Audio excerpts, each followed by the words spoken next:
This video is called Division of Decimal Numbers. The nice thing about division of decimal numbers is that you use exactly the same method as previously. So the bus stop, which is the method that most people use, so I'm going to use that one within this video. The only difference is you're dealing with decimal numbers.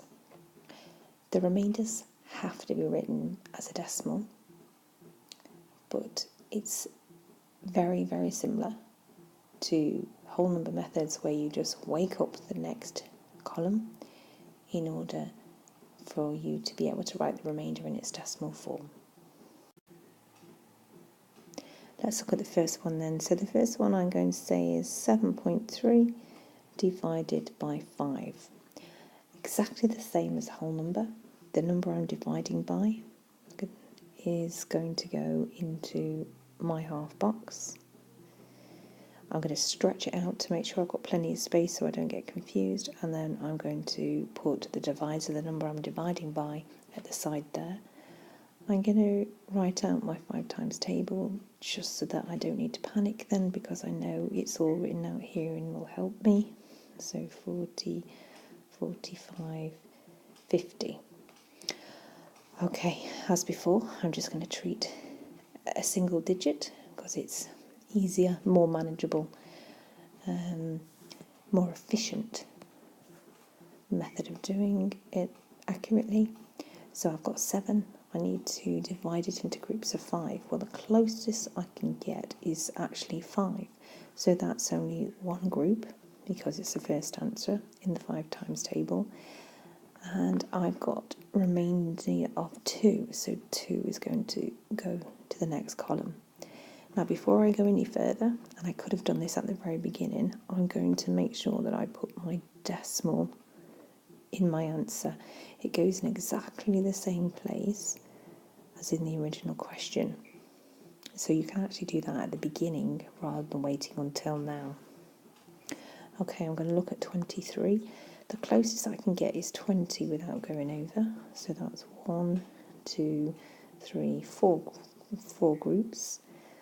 So 4 groups. I got rid of 20, but that means I've still got 3 left over. So I'm going to carry 3 across. I'm going to wake up the column because I need it now.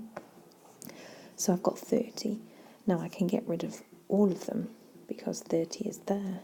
So that's 1, 2, 3, 4, 5, 6 groups. Now I'd put 6 as my answer. So therefore 7.3 divided by 5 would be 1.46.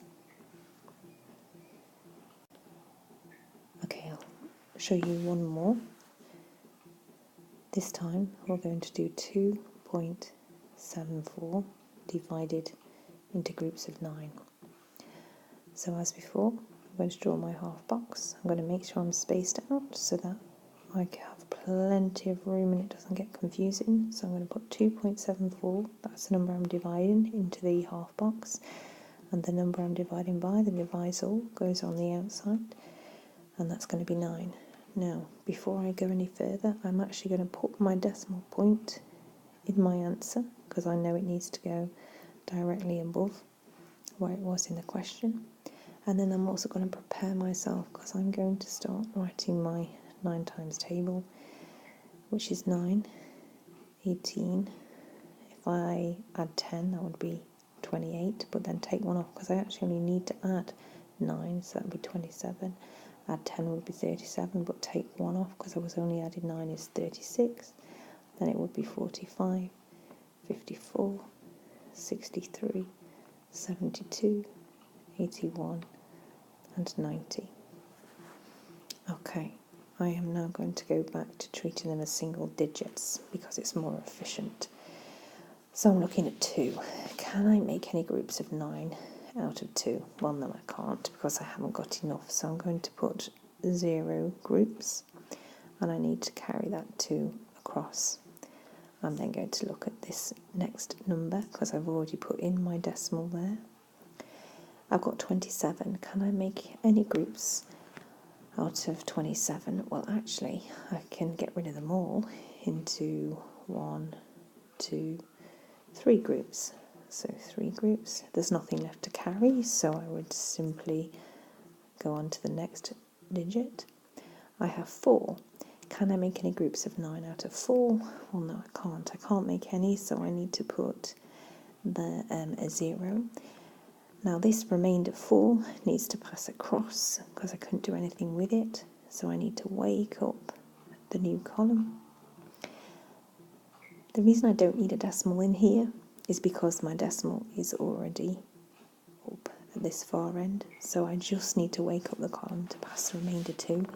So I need to look for 40, or 36 is the closest. So I can get rid of 1, 2, 3, 4 groups of 9. That would be 36, so I've still got 4 left over. So I'd pass the 4 across and wake a column up. Now, if I look again at 40, that's going to be 4 groups again, and it would be remainder 4 once I've waked my column up. Now I can see that this pattern is recurring, it's repeating, and that means it's recurring. The number is going to keep happening until you run out of space, and then it would even still keep happening then. So in maths, what we do, a bit like English, where you put a full stop at the end of a sentence, this time in maths what you do is you put a full stop, or the recurring sign, on top of the number that is repeating. And that's a sign in maths that this number is going to go on and on and on, so I just want to stop it here. So 2.74 divided by 9 is 0.304